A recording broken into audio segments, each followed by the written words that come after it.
Tell me instead about one thing that is inside you all.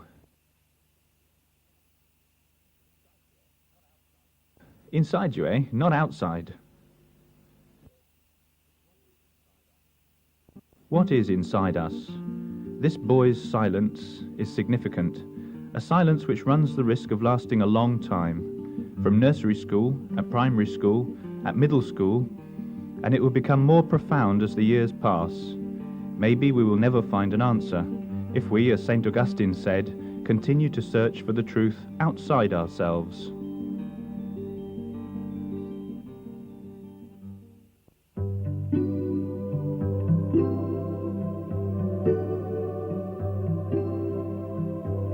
Can a 4 or 5-year-old child know what happens in his or her own mental space, or is he or she capable of knowing only what stays outside of them?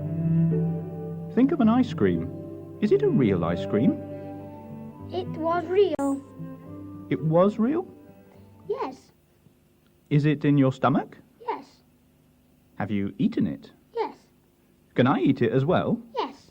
Give it to me, please. Come here and bring it to me.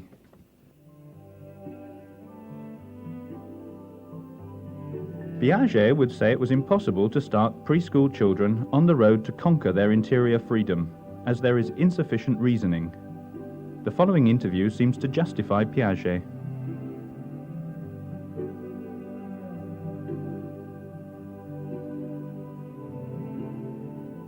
For a moment, close your eyes. If you want to keep them open, it's all right.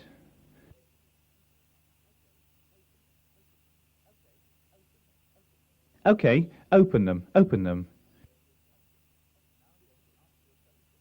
Now I'm going to ask you a question. Did you think about something? The table.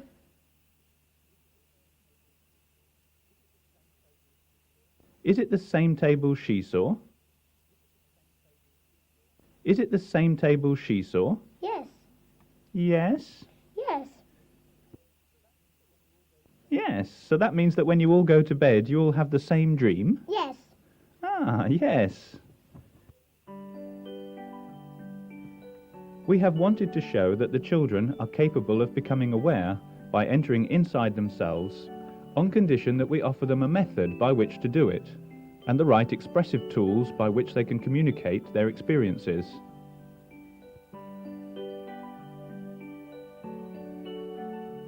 Larry says he has seen a bird.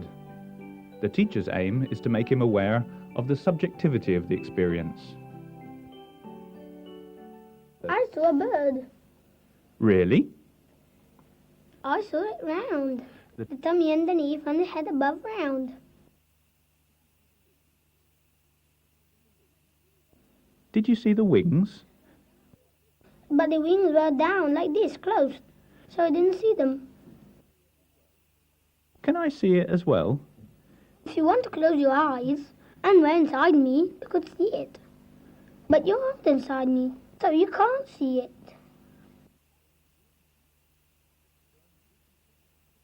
So only you can see it?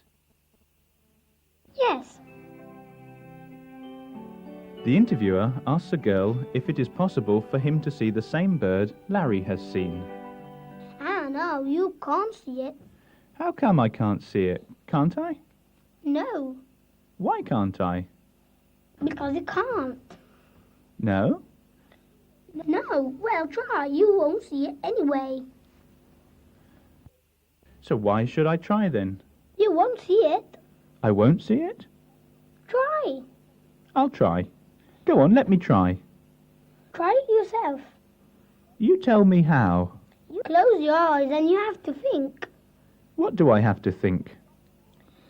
Think about what you want. I can't see anything. I've won. I said you won't see anything. I've won because you didn't see anything. Thoughts live in the head, so children say. To be precise, in the forehead. How did they discover that? Because they feel a tickling sensation in the forehead when they think. They explain abstraction and immateriality of thought by talking about transparency. Once the house of thought has been discovered, the investigation of the varying levels of the house can begin.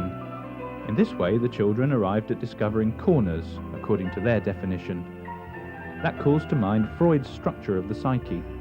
There is the corner where thoughts are accepted, the corner where there are thoughts you want to forget, the removal of horrible thoughts, and the corner where thoughts are neither good nor bad, but are fished out only when needed.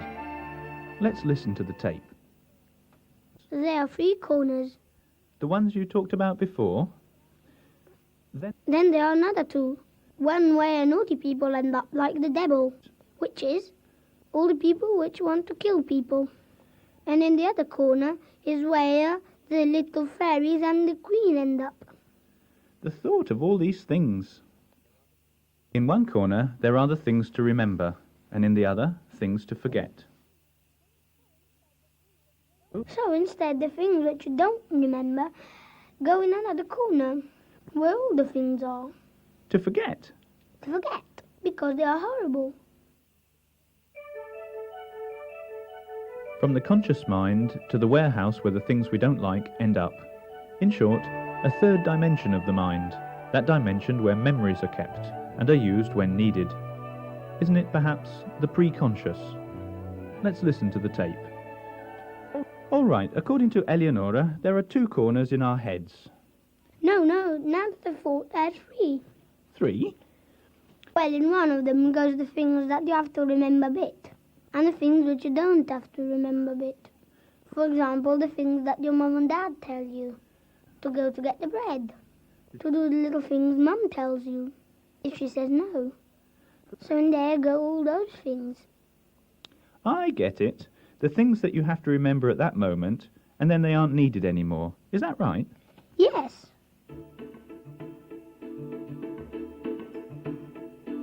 We have discovered that children can arrive at distinguishing the characteristics of a thought and can learn to put themselves in relation to the thought. For example, what do we do when we are overcome by our ghosts in our minds?